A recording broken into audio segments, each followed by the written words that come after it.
kan tadi kita punya government grant tadi, step yang pertama kita record satu pada harga original price. Okay, kan? Okay, step nombor 2, yang government grant tu kita akan hantar dia ke dalam SOPL dalam bahagian gain. Tapi kita akan buat dia amortization lah. So amortization dia kita tengok berapa useful life asset tu. Contohnya macam equipment ni kalau dia kata 5 tahun, so kita akan bahagikan dengan 5, so kita dapat 40,000. Okay. So bila dah dapat 40,000, 40,000 ni kita akan hantar dia ke dalam statement of profit and loss. Ni, bagi income ni. Amortization of deferred income. Buat letak terus 200,000. Income tau, bukan expenses. Okay. Kemudian dia ada baki lagi.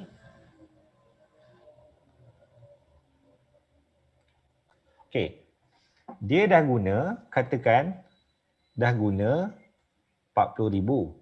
So dia ada baki lagi 160,000. Betul? Okay. So sekarang ni 160,000 kita akan parking dia dekat, kita akan letak dia sementara dekat liability. Okay, kita akan hantar dia ke dalam dua jenis liability ni. Okay, liability kita ada dua jenis. Satu long term, satu lagi short term. Betul? Betul tak? Liability kita ada dua jenis kan? Satu jangka masa pendek, satu lagi jangka masa panjang. Okay. Apa dimaksudkan dengan jangka masa pendek? Jangka masa pendek adalah yang kita target tahun hadapan kita nak record lagi benda tu. So kat sini 160,000 baki dia, yang kita nak record pada tahun hadapan lagi berapa? 40. 40 kan? Betul tak? Sebab setiap tahun kita akan hantar dia ke dalam deferred income sebanyak 40,000. So tahun hadapan lagi 40,000 kita akan letak dia dalam deferred income. So itu adalah short term. So kamu akan pecah 160,000 ni, kamu akan pecahkan 40,000 akan pergi ke 40,000 akan pergi ke current liability. Faham tak? Okay. So maksudnya 160 ni kalau kita buat pecahan dia, 160, 40,000 kita akan pergi ke CL, current liability. Okay. Ada lagi balance lagi berapa? 120. Okey, 120. So 120 tu adalah yang long term. Maksudnya yang kita akan hantar lebih daripada setahun. Maksudnya long term, 120,000. So 120,000 masuk dia dalam current liability, non-current liability. Pecahan dia. Sekejap. Saya punya ni hang lah. Aduh.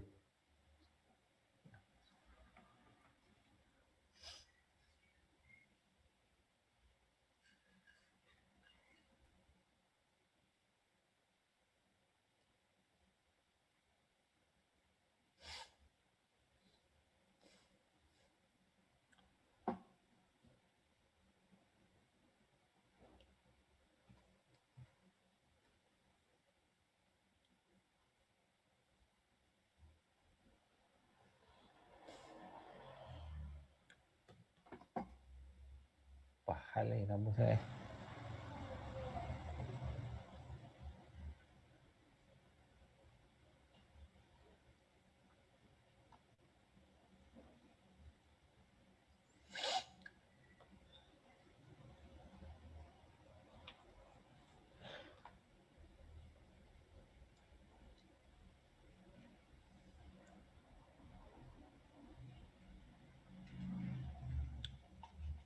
Ya.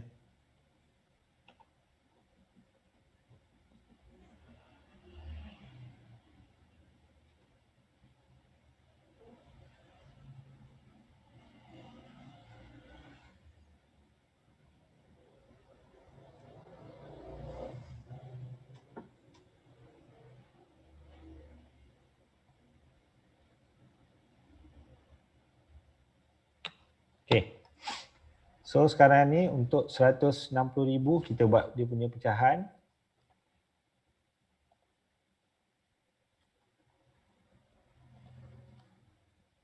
Okay. Pecahan yang pertama, kita akan hantar 40,000 ke current liability, CL. Yang kedua, baki dia iaitu 120,000.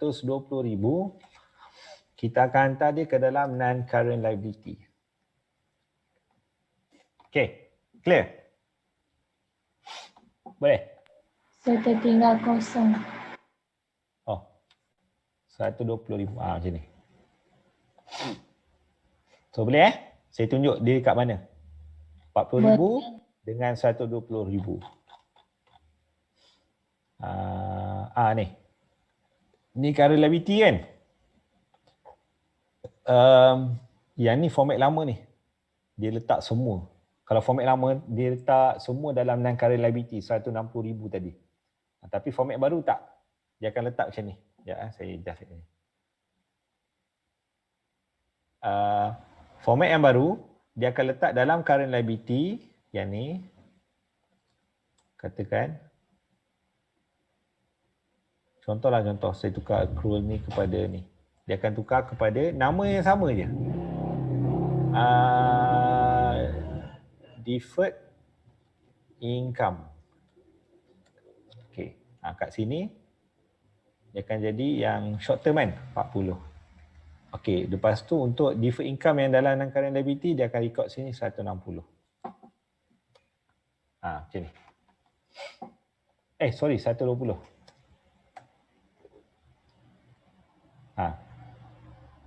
Nampak tak?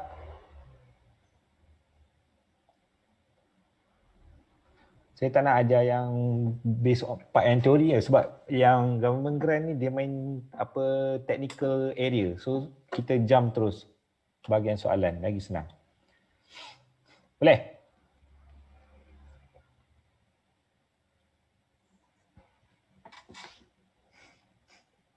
Ada apa nak tanya?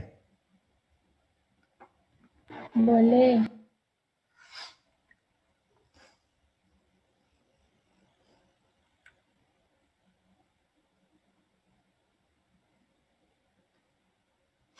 Okey, sekarang kita tengok.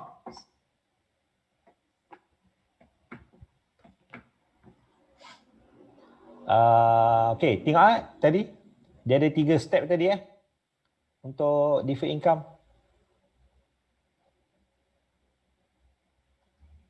Step yang pertama, kita record yang ni, original price, yang acquisition. Nombor 2, kita akan hantar ke dalam SOPL, amortization of deferred income. Yang ketiga adalah kita akan record deferred income tu yang baki ni, yang 160,000 ni, yang ni ke dalam statement of financial position. Tapi kita kena pecahkan dia kepada ni. Satu current liability ambil yang berapa next year yang kita kena tanggung. So 40,000. So baki dia baru letak dekat non-current liability.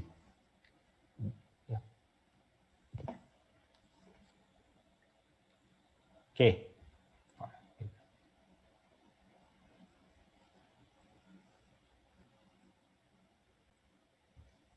Boleh? Ada apa nak tanya tu?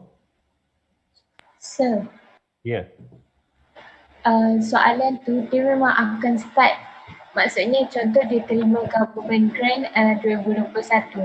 So, dia akan start daripada 2021. Dia tak akan start macam dekat tengah-tengah dah terima ke. Maksudnya dah terima 3 tahun ke. Faham tak? Okay. Government grant ni dia tak kisah dia terima awal tahun ke hujung tahun. Bukan. Maksudnya dia dah terima 3 tahun dah. So ada baki lagi 2 untuk dicatat. So dia tak akan ada soalan yang di pertengahan macam tu ke? Ada. Soalan akan naik macam tu. Tapi dia naik bukan sebab dia tukar polisi, tapi sebab dia tersilap. Faham tak? Contohnya, sepatutnya dia menggunakan kaedah deferred income. Contoh. Sepatutnya dia guna, kita tunjuk contoh terus lah. Sebab tu saya kata, kamu kena faham dulu situasi dia. Kalau approach income, dia buat macam mana? Kalau capital income, dia buat dia accounting treatment dia macam mana? Accounting treatment dia simple je. 1 juta tolakkan dengan government grant 200,000, so dia record terus acquisition dia 800,000. That's it, yang tu je. Faham tak? Tapi kalau deferred, lain. Amount yang kat sini kita kena record full amount. Yang pertama, dia ada 3 step. Yang step pertama kita record full amount dekat acquisition. Step yang nombor 2, kita akan hantar dia ke dalam amortization. Kita akan record amortization of deferred income, iaitu kita akan bahagikan dengan dia punya useful life dia. Okay. Step yang ketiga, baki dia kita akan hantar ke dalam statement of financial position. Faham tak baki dia? Yang ni, 160,000 ni baki kita akan pecah lah ke current liability dengan non-current liability. Kamu kena faham dia punya accounting treatment dia. Sebab nanti bila dia masuk part dia tricky korang tahu macam mana nak adjust balik. Okay. Kita tengok sekejap.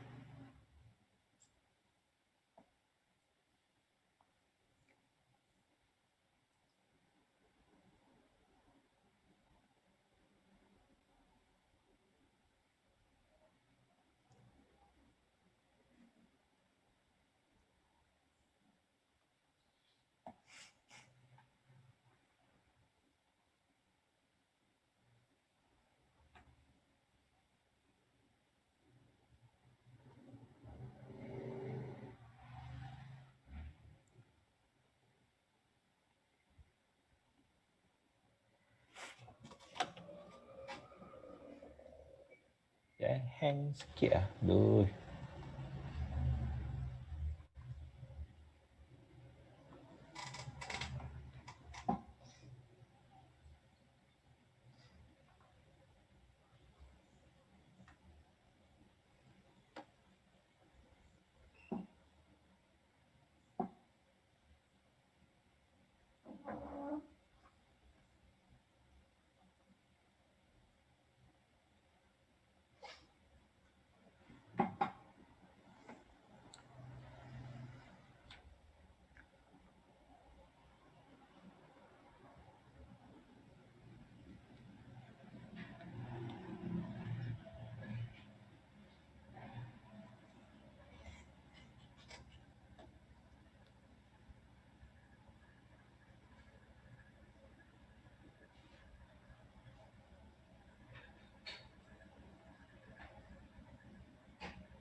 Saya nak refresh sekejap.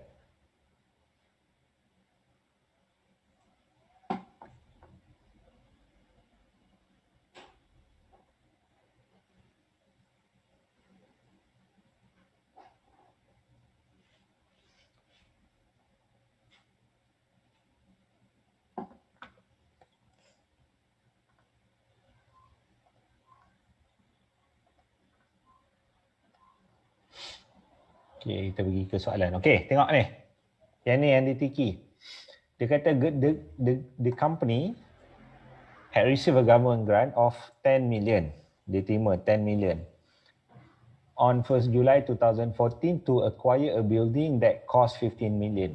Okay, faham Bangunan tu 15 juta. So dia dapat government grant 10 juta. It is dia kata it is the company policy to record government grant using deferred income method. Deferred income yang mana? Method yang susah tu ke method yang senang tu? Susah. Yang susah tu yang ada 3 step tu. Faham tak? Okay. Tapi dia kata, however, the amount of government grant had received has been write off. Write off ni maksudnya dia pakai yang income approach tu pula, capital approach tu. Dia pakai yang write off method. Yang kaedah yang pertama tu. Betul ke salah? Salah. Okay, salah. Sekarang kat ni, kita tengah buat untuk tahun 2017. Maksudnya awal tahun dia adalah 1 Julai 2016, betul? kita punya accounting period ni satu hari bulan Julai 2016, betul? Saya tanya kamu, dia tersilap buat ni bila?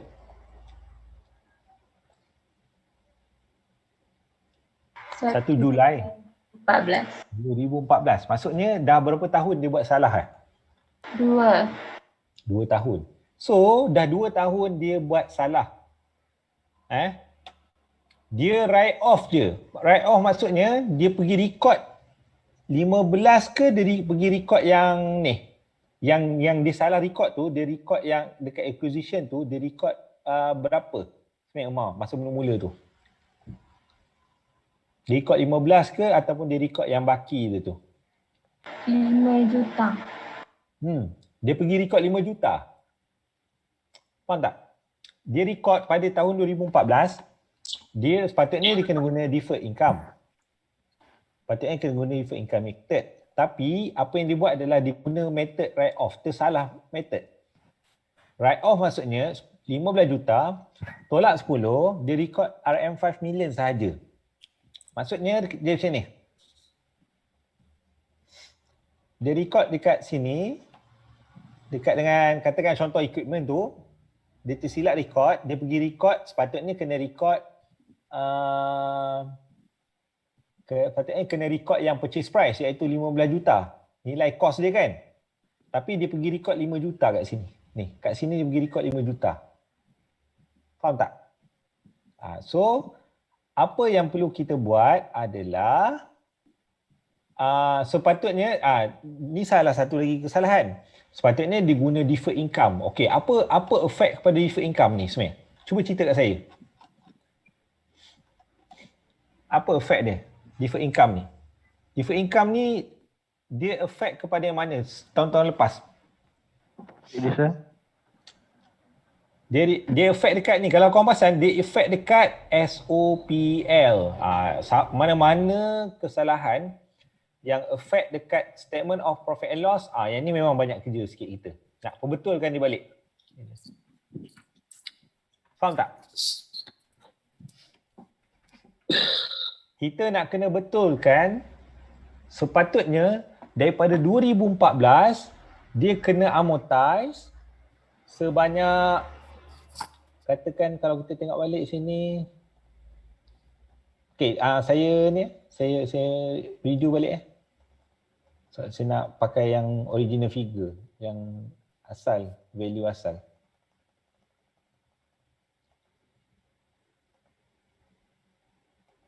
Okey, yang ni.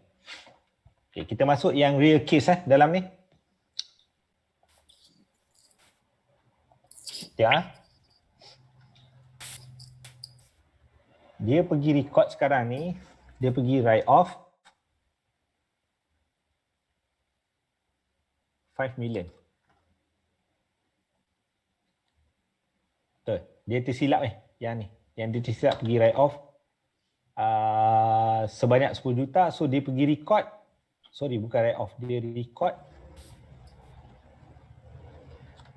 RM 5 juta. Building tu dia record 5 juta. Sebab 15 tolak 10 dia dapat 5. Dia pergi record.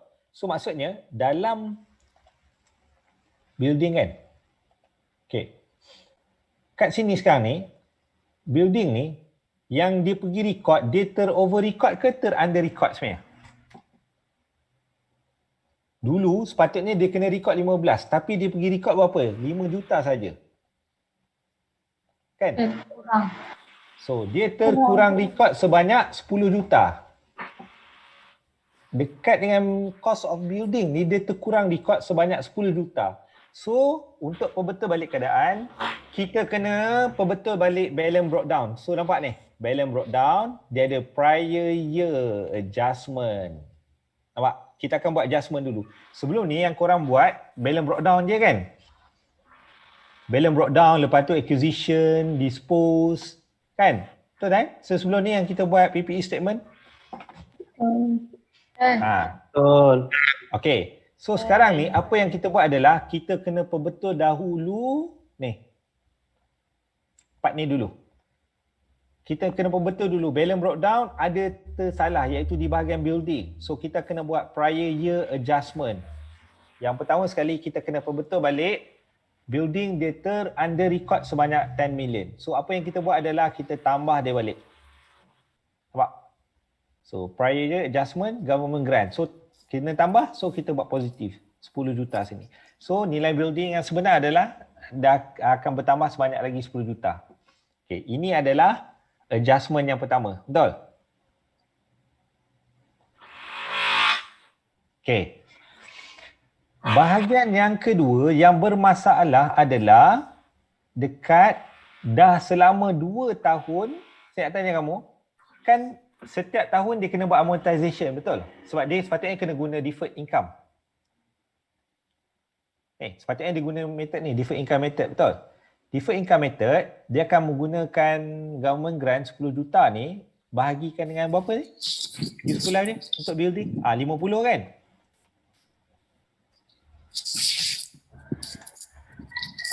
Cuba kira je. 10 juta bahagikan dengan 50 tahun. Dapat apa? 200,000 kot. Betul tak? 100,000. So sepatutnya setiap tahun kalau kamu perasan dia kena record dalam statement of profit and loss bertambah sebanyak 200,000. Betul ke tak? Okey. Sekarang ni dalam statement of profit and loss 2 tahun berturut-turut terkurang record sebanyak 200,000. Maksudnya net profit dia berkurang sebanyak 200,000. Betul? Betul. Kan? Betul tak? Total yang dia under record sebanyak berapa? 400,000 lah kan? Sebab 200,000, 200,000. Sebab dia 2 tahun. Sebab ni, dia beli 1 Julai, dia punya accounting period dia macam ni tau. Sekejap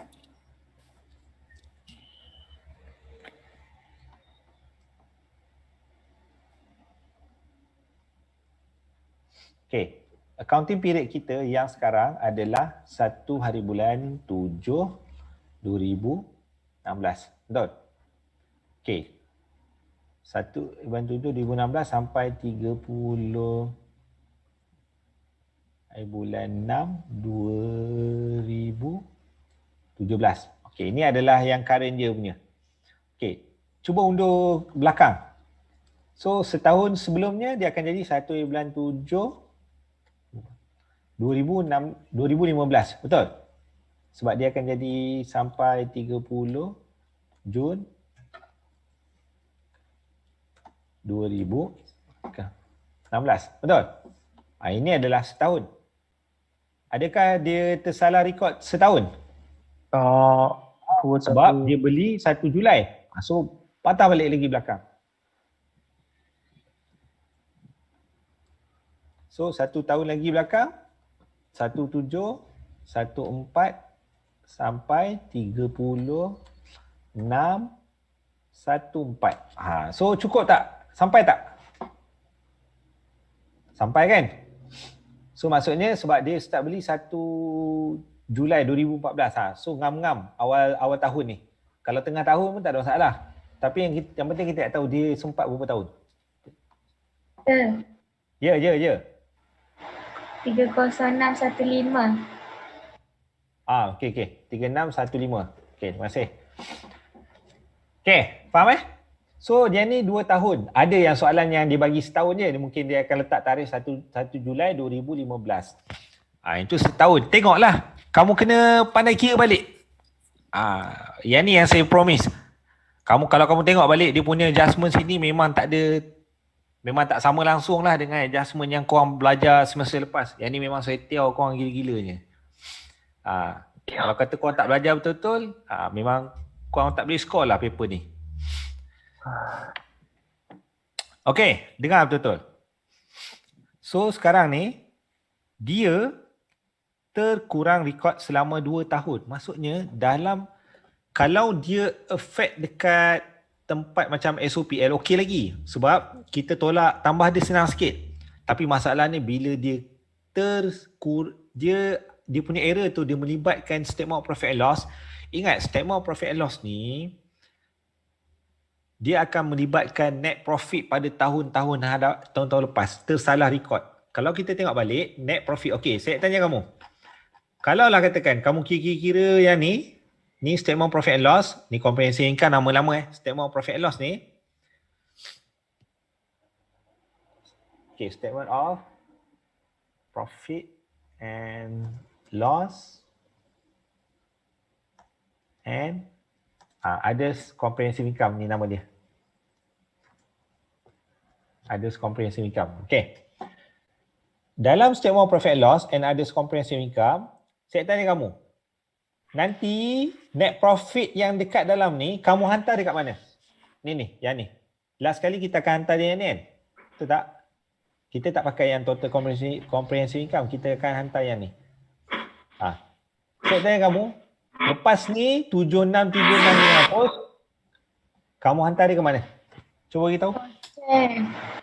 Dalam Soce, betul? Bahagian mana? Retain earning. Bawah return earning. Nampak tu. Ni. Bawah return earning. Mana pula ni? Ni. 77. Bukan 7 ni. 7.636. Betul ni. Okay. So yang ni kita akan hantar dia ke dalam ni. Betul?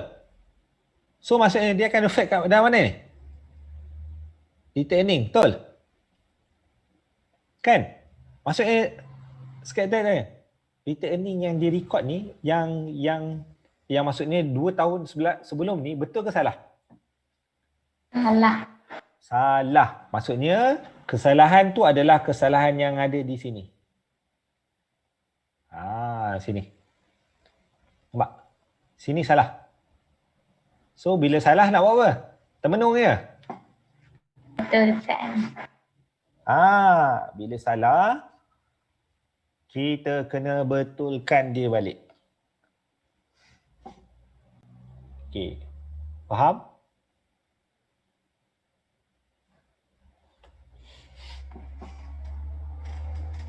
Okey, boleh? Okey, so tadi saya nak tanya kamu.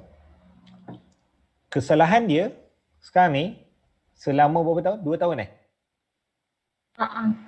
Okey.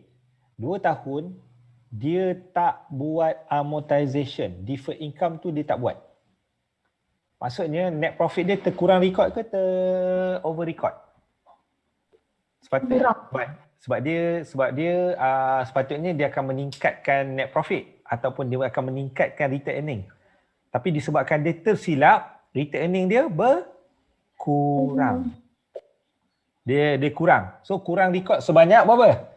200,000 kali 2. So bukan 200,000 ni. Ni 400,000. Nampak?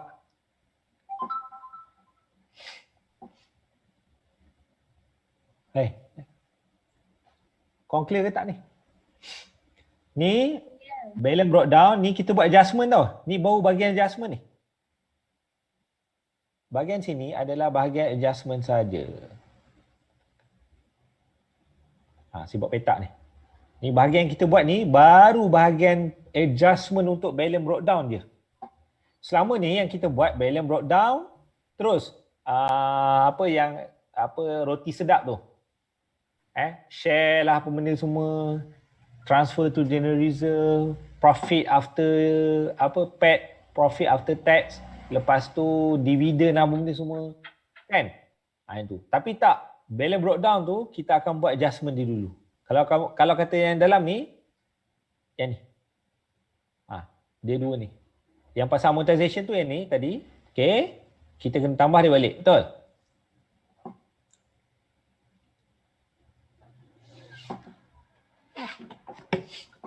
Betul? Betul. Okey. Sekarang ni, kita dah betul balik returning. Maksudnya tahun-tahun sebelum ni dia ada buat kesalahan. Dia tak pergi record amortization masuk dalam return earning. Betul? Kat sini. Okay, sekarang ni kita ada lagi satu masalah tau. Dia beli aset dia apa? Dia beli apa? Building. Building. Okay. Sebelum ni, dia pergi record dalam building, dia pergi record 5 juta. Padahal kena record 15 juta. Betul? Betul. Building setiap tahun, kita akan record apa pula? Depreciation. Ya, depreciation pula. So, bala yang seterusnya adalah depreciation dia tersalah record. Faham tak? So, sekarang ni kalau kita tengok balik, bila dia under record, terkurang record building sebanyak 10 juta, maksudnya dia ada depreciation yang terkurang record juga. Faham tak? Ada depreciation yang terkurang record juga. So, macam mana kita nak buat? Okay, depreciation, effect dia kat mana lagi satu? Depreciation kita record dari mana? Dalam SOPL, bahagian expenses, betul? So, dekat sini, ada depreciation amount yang terkurang record. Dia terkurang record depreciation. So, macam mana pula cara kita nak buat betul depreciation ni? So, kita akan ambil nilai berapa yang terkurang record tadi tu. Ni. Government grant yang terkurang record tadi berapa? 10 juta kan? Okay, 10 juta kita cari dia punya depreciation setiap tahun. Dia berapa terkurang record?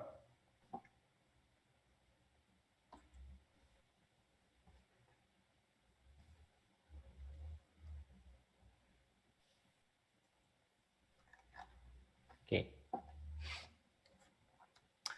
10 juta yang terkurang record. Okay, cuba kira depreciation dia. Useful life dia berapa? Untuk building.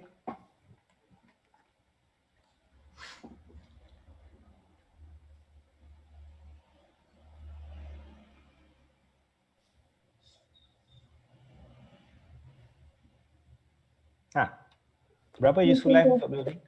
50 tahun. Okay, 50 tahun. Useful life dia adalah 50 tahun. So, kita buat balik. 10 juta bahagikan dengan 50 tahun.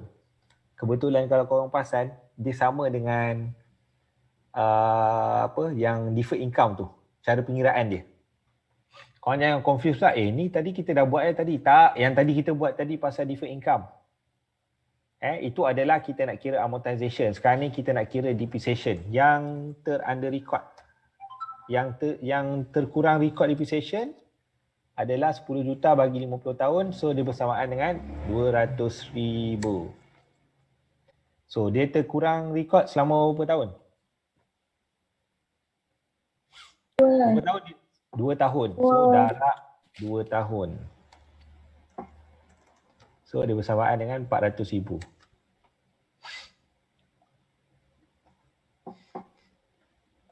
So again, depreciation effect dia adalah dekat retain profit betul. Retain profit dalam SOPL. So SOPL bila statement of profit and loss pada tahun-tahun lepas salah, kita akan pembetul balik dekat retain profit. Ni dekat retain earning. Kat sini pun kita akan pembetul balik. So tadi depreciation selama 2 tahun yang tersilap adalah 400,000 ni. Silap ni bukan 200,000.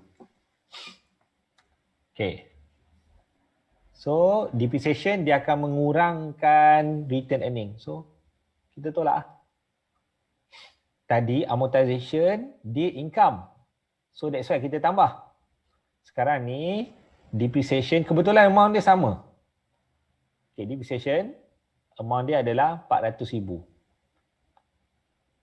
Depreciation sebab depreciation dia adalah expenses. So kita akan tolak. So kat sini kita akan tolak.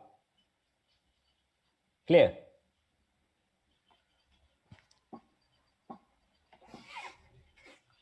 Clear tak part ni?